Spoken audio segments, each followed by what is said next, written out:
Hello friends, 2024 LDC Malappuram ജില്ലയിലെ ചോദ്യപേപ്പറാണ് നമ്മളിവിടെ discuss ചെയ്തുകൊണ്ടിരുന്നത്. നമുക്ക് 5ാമത്തെ ചോദ്യത്തിലേക്ക് കടക്കാം. ഗാന്ധിജിയുടെ ആദ്യകാല സമരങ്ങളുടെ കൂട്ടത്തിൽ നിന്ന് ശരിയായ ഉത്തരം കണ്ടെത്തുക. അപ്പോൾ ചോദ്യം എന്താണ് പറഞ്ഞിരിക്കുന്നത്? ആദ്യകാല സമരങ്ങൾ ഏതൊക്കെയാണെന്ന് കണ്ടുപിടിക്കുക എന്നുള്ളതാണ്. 1ാമത്തെ ഓപ്ഷൻ ബർദോളി, 2 ചമ്പാരൻ, 3 ഖേഡ, 4 അഹമ്മദാബാദ്. അപ്പോൾ ബർദോളി നമ്മുടെ ഗാന്ധിജിയുടെ ആദ്യകാല സമരങ്ങളുടെ കൂട്ടത്തിൽ പെട്ടതല്ല എന്ന് നമുക്കറിയാം. അപ്പോൾ ഉത്തരം വരുന്നത് ചമ്പാരനുണ്ട്, ഖേഡ ഉണ്ട്, അഹമ്മദാബാദ് ഉണ്ട്. അപ്പോൾ ഓപ്ഷൻ എ ആണ് ആൻസർ വരുന്നത്. അപ്പോൾ നമുക്ക് ഇതുമായി അനുബന്ധമായിട്ടുള്ള കുറച്ച് കാര്യങ്ങൾ ചർച്ച ചെയ്യാം. ഗാന്ധിജിയുടെ ആദ്യകാല സമരങ്ങൾ. ചമ്പാരൻ സത്യാഗ്രഹം 1917. ഗാന്ധിജി ഇന്ത്യയിൽ നടത്തിയ ആദ്യത്തെ സത്യാഗ്രഹമായിരുന്നു ചമ്പാരൻ സത്യാഗ്രഹം എന്ന് പറയുന്നത്. ബീഹാറിലെ നീലം കർഷകരുടെ, ഇൻഡിഗോ കർഷകരുടെ പ്രശ്നങ്ങളിൽ ഇടപെട്ടുകൊണ്ടാണ് ഈ സത്യാഗ്രഹം നടത്തുന്നത്. എന്താണ് ഇവിടുത്തെ പ്രശ്നം എന്ന് വെച്ച് കഴിഞ്ഞാൽ, ഇവിടെ തിൻകാത്തിയ എന്ന് പറയുന്ന ഒരു സമ്പ്രദായം നിലനിൽപ്പുണ്ടായിരുന്നു. മൊത്ത ഭൂമിയുടെ 20ൽ 3 ഭാഗം, ഏകദേശം 15% നിർബന്ധമായും നീലം കൃഷി ചെയ്യണമെന്നൊരു വ്യവസ്ഥ നിലനിൽപ്പുണ്ടായിരുന്നു. ആ വ്യവസ്ഥയ്ക്കെതിരെയാണ് ചമ്പാരൻ സത്യാഗ്രഹം നടക്കുന്നത്. ഗാന്ധിജിയെ ചമ്പാരനിലേക്ക് ക്ഷണിച്ചത് രാജ്കുമാർ ശുക്ല എന്ന വ്യക്തിയാണ്. ഇത് ഓർത്തിരുന്നോണം ഈ പേര്. ഗാന്ധിജിയുടെ ആദ്യ നിയമലംഘന പ്രസ്ഥാനവും ഇതുതന്നെയായിരുന്നു. അപ്പോൾ ചമ്പാരൻ സത്യാഗ്രഹം എന്നാണ് നടക്കുന്നത്? 1917. എന്തിനെതിരെയാണ്? നീലം കർഷകരനുഭവിക്കുന്ന പ്രശ്നങ്ങൾക്ക് എതിരെയായിരുന്നു. അതായത് തിൻകാത്തിയ സമ്പ്രദായത്തിനെതിരെയായിരുന്നു. ഗാന്ധിജിയുടെ ഇന്ത്യയിലെ ആദ്യത്തെ സത്യാഗ്രഹവും ഇതുതന്നെയായിരുന്നു. രാജ്കുമാർ ശുക്ലയാണ് ഗാന്ധിജിയെ അവിടേക്ക് ക്ഷണിച്ചത്. അടുത്തത് അഹമ്മദാബാദ് മിൽ സമരം.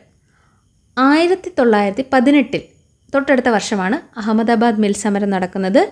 ഗാന്ധിജി ഇന്ത്യയിൽ ആദ്യമായി നിരാഹാര സമരം നടത്തിയത് ഇവിടെയാണ്.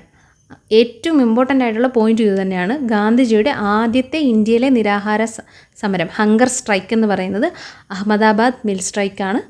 പ്ലേഗ് ബോണസുമായി ബന്ധപ്പെട്ട മിൽ തൊഴിലാളികളും ഉടമകളും തമ്മിലുള്ള തർക്കമായിരുന്നു ഈ അഹമ്മദാബാദ് മിൽ സ്ട്രൈക്കിൻ്റെ വിഷയമെന്ന് പറയുന്നത്. അത് പ്ലേഗ് ബോണസ് കൂട്ടണം എന്നുള്ളൊരു വിഷയവുമായി ബന്ധപ്പെട്ട തർക്കമായിരുന്നു. അഹമ്മദാബാദ് മിൽ സമരത്തിൽ ഗാന്ധിജിയെ അനുഗമിച്ച വനിതാ നേതാവാണ് അനസൂയ സാരാഭായ്. അടുത്തത് ഗേഡ സത്യാഗ്രഹ. ആ വർഷം തന്നെ നടന്ന മറ്റൊരു സത്യാഗ്രഹമാണ് ഗേഡ സത്യാഗ്രഹ.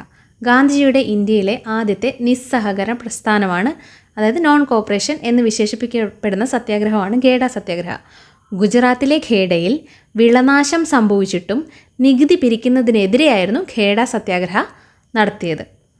അപ്പോൾ മറ്റ് പ്രധാനപ്പെട്ട വിവരങ്ങളിലേക്ക് പോയാലോ?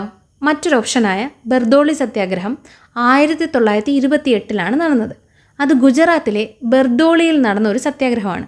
ഈ സമരത്തിന് നേതൃത്വം നൽകിയത് സർദാർ വല്ലഭായ് പട്ടേലായിരുന്നു. അപ്പോൾ ബർദോളി സത്യാഗ്രഹം ആരുമായി റിലേറ്റ് ചെയ്തതാണ്? ഗാന്ധിജിയുമായിട്ടല്ല, സർദാർ വല്ലഭായ് പട്ടേലുമായിട്ടാണ് റിലേറ്റ് ചെയ്തിരിക്കുന്നത്.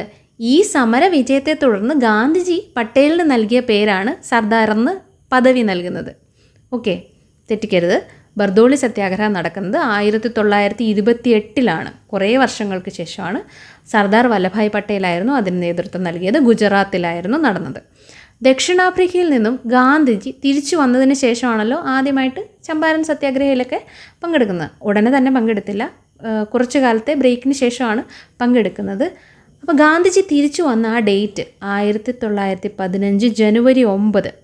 ഈ ദിവസം ഓർത്തിരിക്കണം, കാരണം ഈ ദിവസം പ്രവാസി ഭാരതീയ ദിവസമായിട്ട് ആഘോഷിക്കുന്നുണ്ട്. ഈ ഡേറ്റ് വളരെ ഇമ്പോർട്ടൻ്റ് ആണ്, PSC ചോദിച്ചിട്ടുണ്ട്.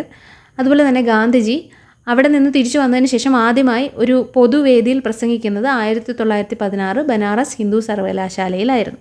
ഇതൊക്കെയാണ് ഇതുമായി ബന്ധപ്പെട്ട ഇമ്പോർട്ടൻ്റ് ഫാക്ട്സ് എന്ന് പറയുന്നത്. നോട്ട് ചെയ്ത് വെച്ച് പഠിക്കുക.